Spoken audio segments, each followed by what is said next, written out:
So we are going to start the new year off right, and not even 12 hours into an entire new decade.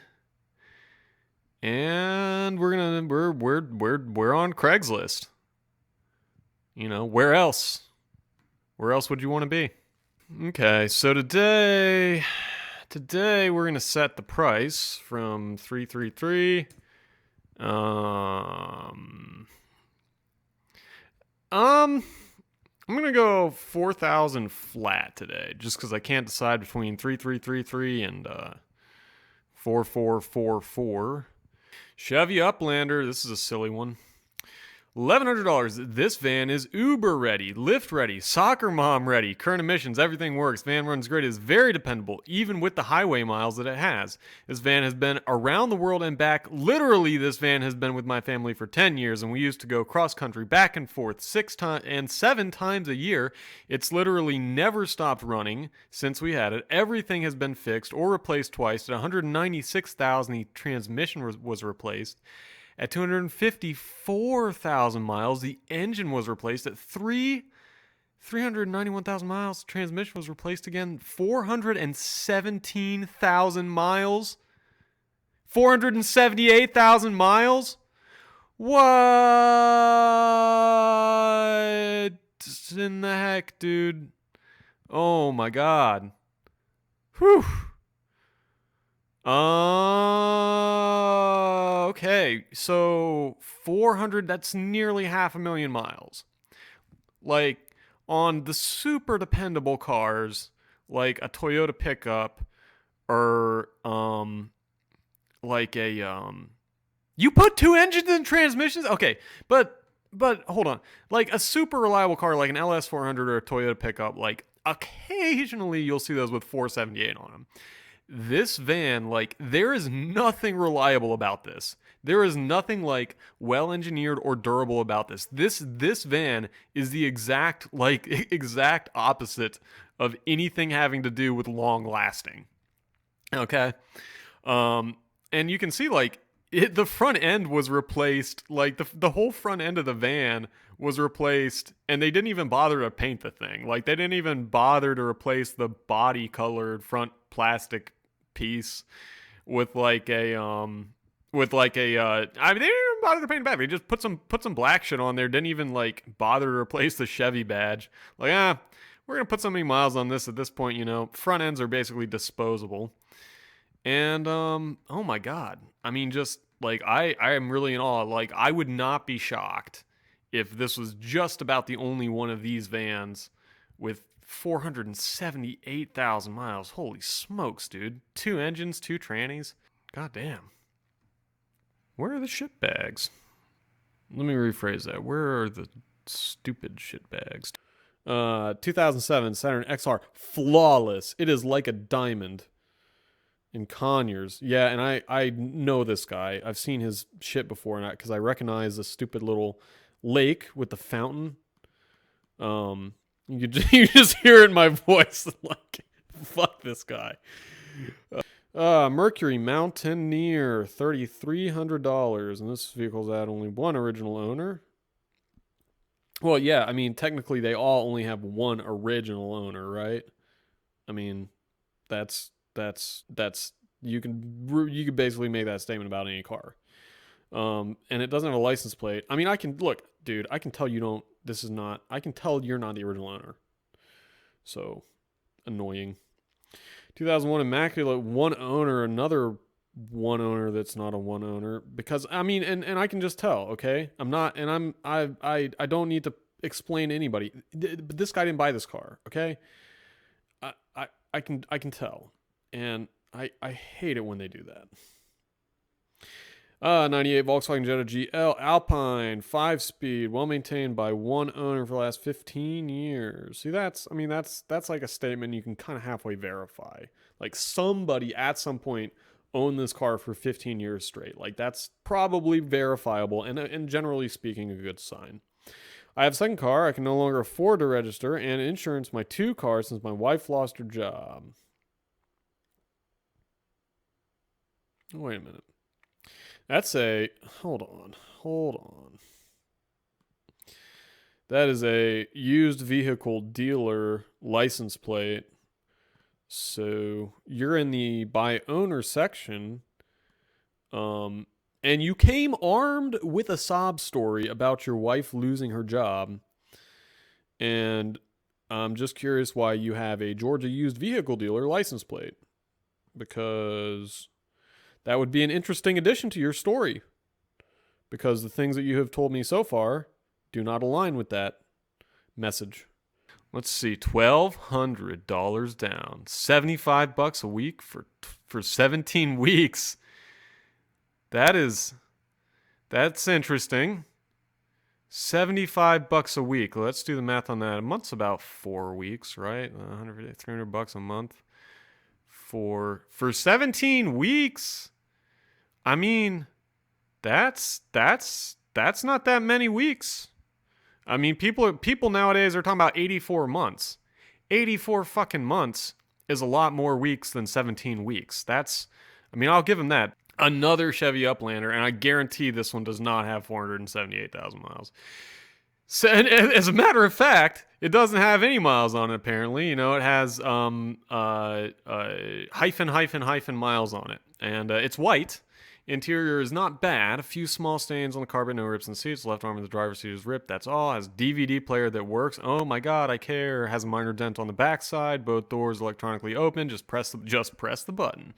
There's a crack across the windshield. Everything runs perfect. Check engine light is on, but I hooked it to one of those devices, and it's 3 simple fixes. I'll post a picture of that too.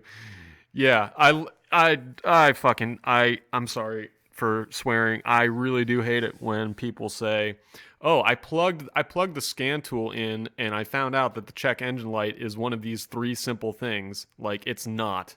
That's not how it works. It could be a gazillion things. Some of them easy, most of them more difficult than you think. It's not. I hate it when people are like, "Oh, it has an oxygen sensor code. Therefore, it is just an oxygen sensor." And the oxygen sensor is $50 at AutoZone. Therefore, this car is only somebody pulling a $50 bill out of their pocket away from being perfect. It's fucking not.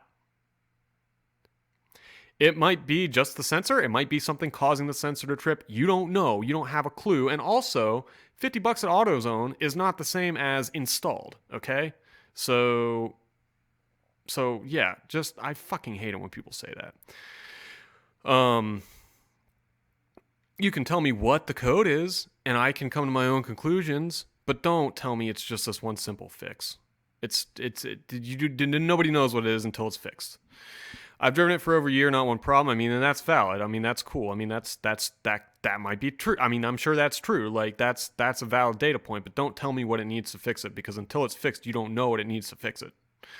I replaced brakes over a year when I got it. It was passed down to me from a family member. Also, I'm waiting for the title back in the mail. I moved addresses, and you'd like to go ahead and purchase. Write up a bill of sale. Awesome. 2001 Dodge Dakota. Every Dodge Dakota comes with a story. That's what I always like to say. Every Dodge Dakota comes with a heartwarming story. Free.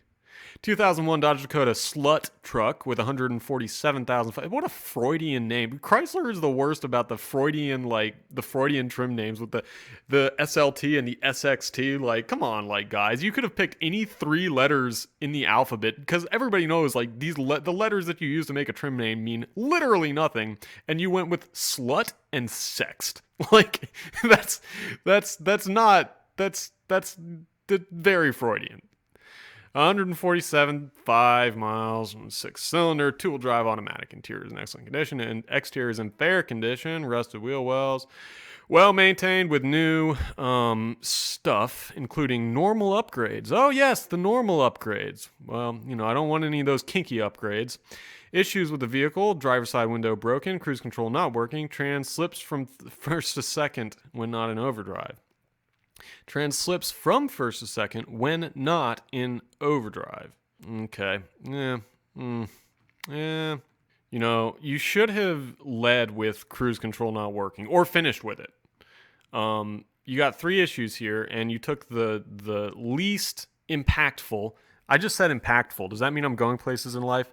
You just took the least impactful of those things and you put it in the middle.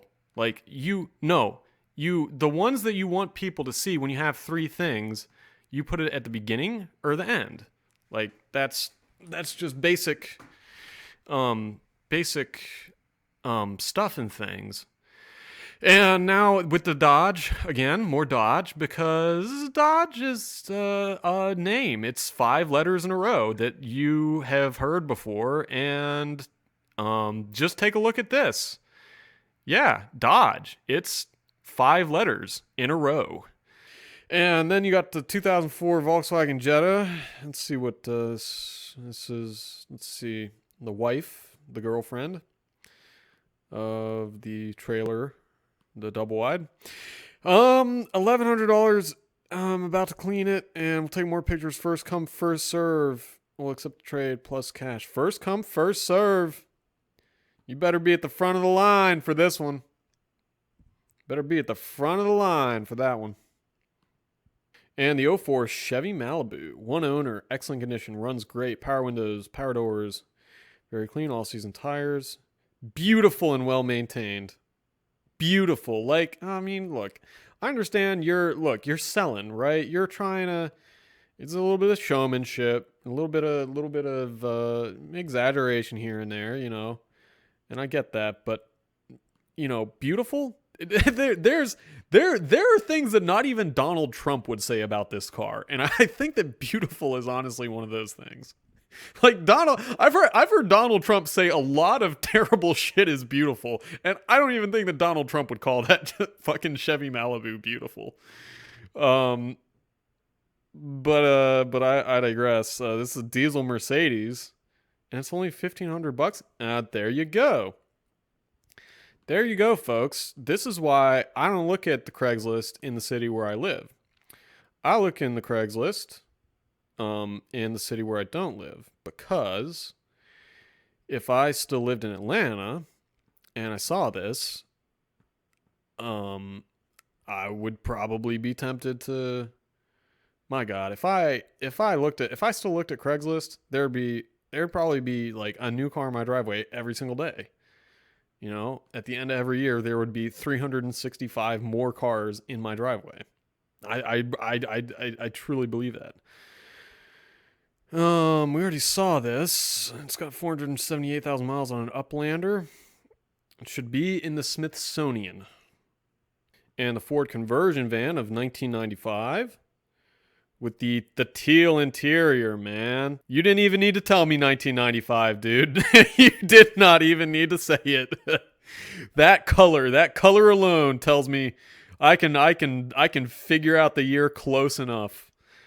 $3,000 OBO. Leather seats have some wear on them in the pictures. The AC works well. Ball joints are in alignment. The ball joints are in alignment. Oh, wow.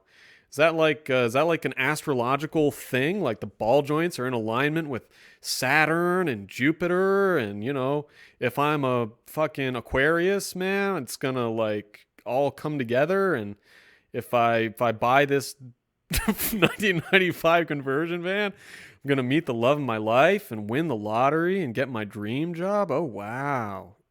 And look, like I said about the astrology shit, this is a fucking sign. Look. That is a globe of the Earth. Look at that. That's North and South America stitched into the back seat, which is probably also a hooker bed of this van. Look at that. That's the Earth, guys. That's a sign. And I'm sure that little Earth thing is also, because this is the Explorer edition. See that? Hold on. Explorer edition right there on the back. And so that little globe thing is probably stitched into all of these seats, but they got covers on them, unfortunately. Yeah, man. The CRT. What else do you have to say? Research for towing. Second owner's new windshield was our family vacation van. These are so much car for the money. I mean, like imagine if you could like put a spell on this thing and make it not hideous. Like how much everybody would love these. Like it's fucking gigantic. It's got seating for 18 people, half of them sleeping. It's everything we love. And but they're just too ugly. That's the issue. 2005 Honda Excel. I have driven it when the oil was leaking. The mechanic said it may not be something I can fix. If you're a car guy and would like to do your project and sell it.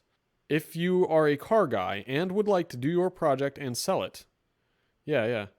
I'm gonna buy this car, and then I'm gonna sit down at my kitchen table and make a model airplane, and then I'm gonna sell the car. Excellent car for family. You can fix and sell. DVD player. Who cares? 2006 Chevy HHR, 150 something thousand miles. Bad battery. Something clunking in front suspension. Good engine. Rebuilt transmission less than 500 miles ago. Mechanic. Ugh. Pontiac Transport.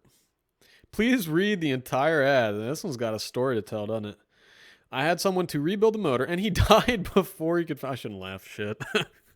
All right, so I'm going to hell now, and this van had to be towed back to my house, so it's not running, and it will need to be towed out of my driveway.